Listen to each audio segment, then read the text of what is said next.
Hark! What light dost gleam in the sky from afar? Is it a bird, is it a plane, or is it motherfucking Ristar? Now, you'd be forgiven for confusing avian vertebrates and air transportation vehicles for a character like Ristar. His eponymous Genesis game released in 1995, a time when many gamers were transitioning to a new generation of consoles. And as exciting as the dawn of the 3D era was, it also meant the sun would prematurely set for many would-be 2D classics. And Ristar was one of them, a fantastic platformer that came a few years too late. Of course, one of the reasons for its fashionably late arrival was that the game took forever to make. The idea that would become Ristar was actually the conceptual birth of Sonic the Hedgehog. While brainstorming for a mascot to challenge Nintendo's Super Mario, Sega came up with a rabbit-like character with long, extendable ears. It could reach for things, it could pick up items and swing in circles. Those prehensile ears were the twist around which Sega was starting to create a very original new platformer. But as the game evolved and kept getting faster and faster, the gimmick made less and less sense. That rabbit thing was dropped for a hedgehog, and Sonic was born. But it's strange one of the industry's biggest characters of all time would share such a history with one so obscure. What's more important is where the two deviate. For starters, Ristar's game is way better than Sonic's.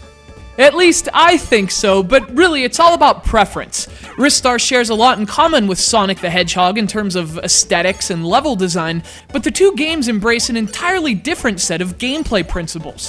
Where the Sonic games focus on running through the levels as quickly as possible, Ristar is a much slower game. In fact, it's more in line with traditional platformers, and that leads to a host of advantages. What were once rabbit ears became extendable arms in this final product, but their effect on the gameplay is virtually unchanged from the original concept. Ristar can grab onto enemies and reach for ledges. The levels do a nice job of utilizing those abilities into their design, so they never feel tacked on or gimmicky. It's a really smart twist on what is otherwise a traditional platforming experience, and as a result, Ristar never feels derivative or cliched. It never feels clunky either, and that's because Ristar actually controls well.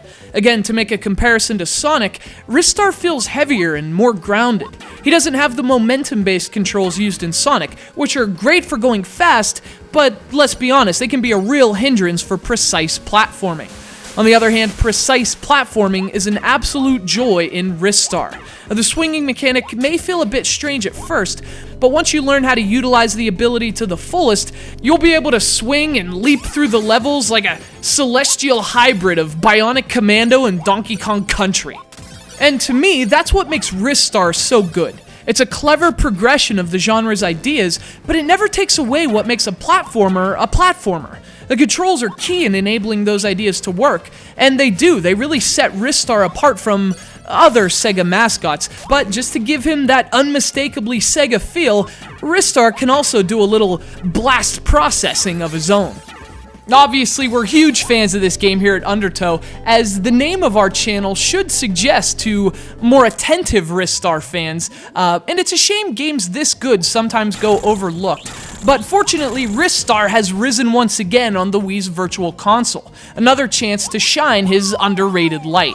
Ristar may not be as popular as his famous blue relative, but at least for me, the SEGA Genesis was always better stretchy than fast.